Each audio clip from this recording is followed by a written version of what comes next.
এই এপিসোডে আমরা ক্যারোজলের আরও কিছু ইনারঅ্যাক্টিভ ফিচার্স দেখব, যেগুলো হচ্ছে যেরকম ধরেন আমরা অলরেডি ক্যাপশন সম্পর্কে জানি। তো ক্যাপশন আমরা কিভাবে ইউজ করতে পারি এটা আমরা অলরেডি দেখছি। তো দেখেন এই যে ক্যারোজল ইনারের ভিতরে অর্থাৎ ক্যারোজল আইটেমের ভিতরে আমাদের একটা ডিভ নিয়ে আমরা এটাই আসলে ক্যাপশন, এই ক্যারোজল ক্যাপশন এটাই হচ্ছে মেইন ক্যাপশন। এর ভিতরে আমরা যা খুশি তাই অ্যাড করে দিতে পারবো। এরপরে দেখেন ক্যারোজল সবসময় যে স্লাইড হবে বিষয়টা এরকম না। ক্যারোজল আপনি চাইলে এরকম ফেড ইফেক্ট দিতে পারেন। হ্যাঁ, আমাদের ক্যারোজলটা কেমন, আমাদের ক্যারোজলটা জাস্ট স্লাইড হচ্ছে। তা আমরা চাইলে এটাকে কি করতে পারি, আমরা এরকম ফেড ইফেক্ট দিতে পারি। ক্যারোজল স্লাইড হবে না, ফেড ইফেক্ট হবে। তো সেক্ষেত্রে আমাদের এখানে আসলে কি করা লাগে দেখেন, জাস্ট একটা ক্লাস অ্যাড করতে হবে, সিম্পল ক্লাস ক্যারোজল ফেড। তো এটা যদি আমরা অ্যাড করে ফেলি আমাদের প্রজেক্টসে, তাইলে আমাদের প্রজেক্টসও কী হয়ে যাবে, ক্যারোজল ফেড হয়ে যাবে। তো আমরা এই যে practice.html এর ভিতরে যা আছে এটা আমরা আসলে মেইন ওয়েবসাইটে নিয়ে আসি, কারণ index.html এ নিয়ে আসলাম কারণ আমরা অলরেডি ক্যারোজলের মার্কআপ সম্পর্কে কিন্তু ব্রেকডাউন করে প্রত্যেকটা পয়েন্ট আমরা দেখছি যে কীভাবে কাজ করে। ওইটা করার জন্য আমরা practice.html ফাইলটা রাখা হয়েছিল। তো এখন যদি আমরা আমাদের ইন্ডেক্স ফাইলটা দেখি সরাসরিভাবে, তাহলে আমাদের ওই সেম স্ট্রাকচারটাই চলে আসবে। তাহলে দেখেন এখন আমরা ফেড ইফেক্ট ইউজ করব। তো এখানে আমরা কি করব, জাস্ট ক্যারোজল যেখানে আছে ক্যারোজল এবং স্লাইড যেখানে ক্লাস দুইটা আছে সেখানে আমরা কি করব, ক্যারোজল ফেড দিব, অর্থাৎ ক্যারোজলটা তখন কি হয়ে যাবে, ফেড হয়ে যাবে। স্পেলিংটা একটু দেখতে হবে, সেটা হচ্ছে ওকে ক্যারোজল ফেড। এটা যদি আমরা ইউজ করি আমাদের স্লাইডার এখন আর স্লাইড হবে না। তো এটা এখন ফেড হবে। এখন বিষয়টা হলো যে ফেড হচ্ছে একই ইমেজ, এই জন্য আমরা আসলে বুঝতে পারতেছি না যে আসলে ফেড হচ্ছে কি না হচ্ছে। তো আমরা অন্য আর একটা ইমেজ নিয়ে আসি এবং আর একটা ইমেজ নিয়ে আসে আমরা আসলে ডিফারেন্সটা বোঝার চেষ্টা করব। হ্যাঁ, নেচার ইমেজেস। ওকে, আমরা সাপোজ এই ইমেজটা নিলাম। ওকে,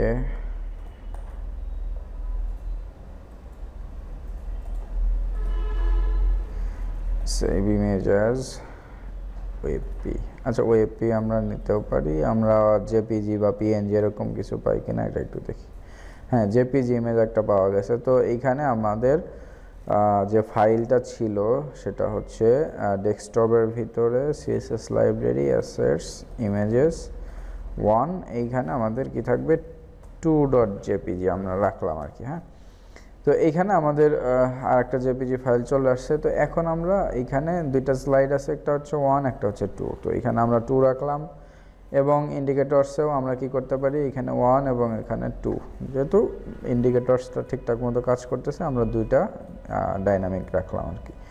তো দেখেন এইখানে দুইটা ইমেজ আছে। এখন আমি যদি চেঞ্জ করি তাহলে দেখতে পাচ্ছেন যে ফেড ইফেক্ট হচ্ছে। এখন ব্যাপারটা হলো যে এই ইমেজটা আসলে ছোট, সাইজে আসলে ছোট। হ্যাঁ, তো যার কারণে এটা হচ্ছে না, মানে আপনার ছোট হয়ে যাচ্ছে, এই হলো ব্যাপার।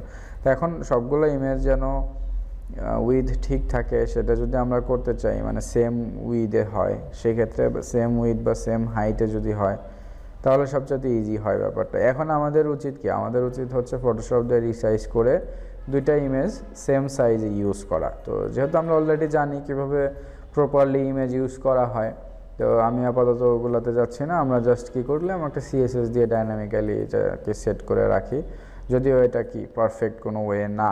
আমরা আগেও বলতেছি যে আমরা ইমেজকে কখনো উইথ দিতে পারবো আমরা, কিন্তু হাইট দিয়ে এটা করা উচিত না। তো আমরা এখানে হাইট দিব, সমস্যা নাই, যেহেতু আমাদের এটা প্র্যাকটিস পারপাস। তো উইথ আমরা মনে করেন যে দিলাম সাপোজ 700 পিক্সেল এবং হাইট দিলাম 600 পিক্সেল। হ্যাঁ, এরকম দিলাম, দিয়ে আমাদের এটা মোটামুটি আমাদের সবগুলো ইমেজ উইথ এবং হাইট আমাদের 600 বা 700 পিক্সেল হয়ে যাবে।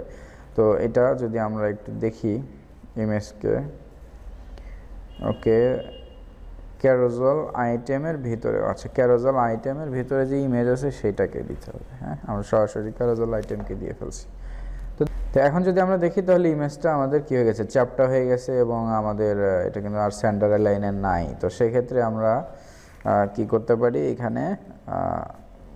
এখানে আমরা এটাকে ওই যে একই ব্যাপার অবজেক্ট ফিট কভার যদি ইউজ করি তাহলে আর চ্যাপটা হবে না, এটা অটোমেটিক্যালি কভার করে নেবে আর কি। তো এখন দেখেন এটা কিন্তু আর ইয়া হচ্ছে না।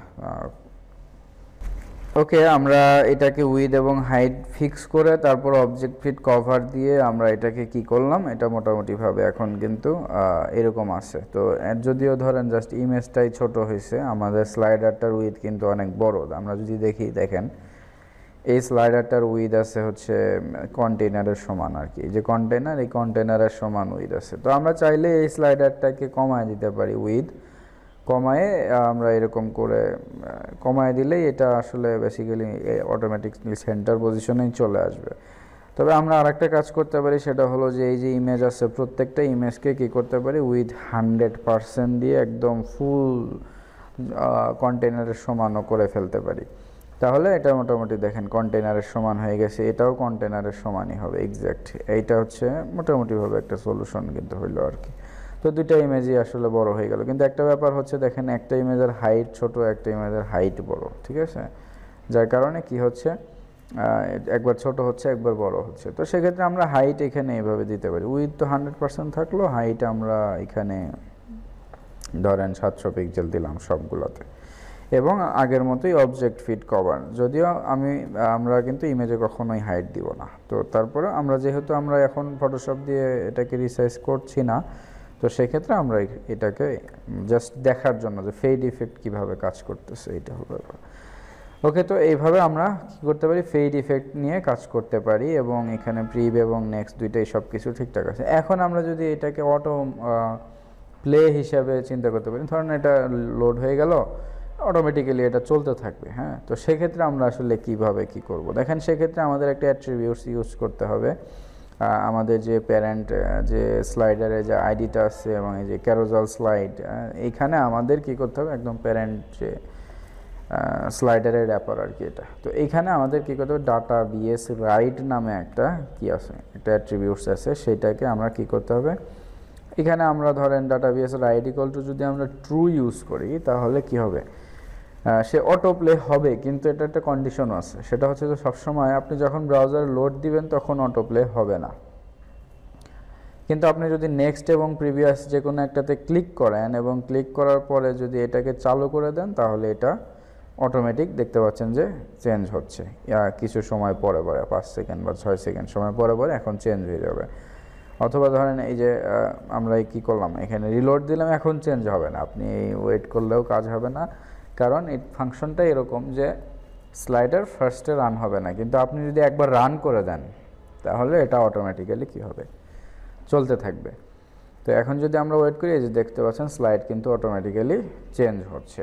তো এইখানে আপনি যদি চান যে না এটা রান করে দেওয়ার দরকার নেই, সরাসরি যখন আমরা ব্রাউজার লোড করব তখনই এটা চলতে থাকবে, সেক্ষেত্রে আমরা কি করতে পারি, ডাটাবেস রাইডে আমরা জাস্ট ক্যারোজাল কথাটা লিখে দেবো। ওকে, এই ক্যারোজাল কথাটা যদি আমরা লিখে রাখি, তাহলে এটা যখন পেজ লোড হবে তখন থেকেই চলতে শুরু করবে। এটা হলো মানে এটার ব্যাপার। তো দেখতে পাচ্ছেন এখন কিন্তু আমাদের স্লাইডার অলরেডি চলতে শুরু করছে। তো এই হচ্ছে স্লাইডারের বেসিক যতটুকু জানা দরকার আমাদের ক্যারোজাল।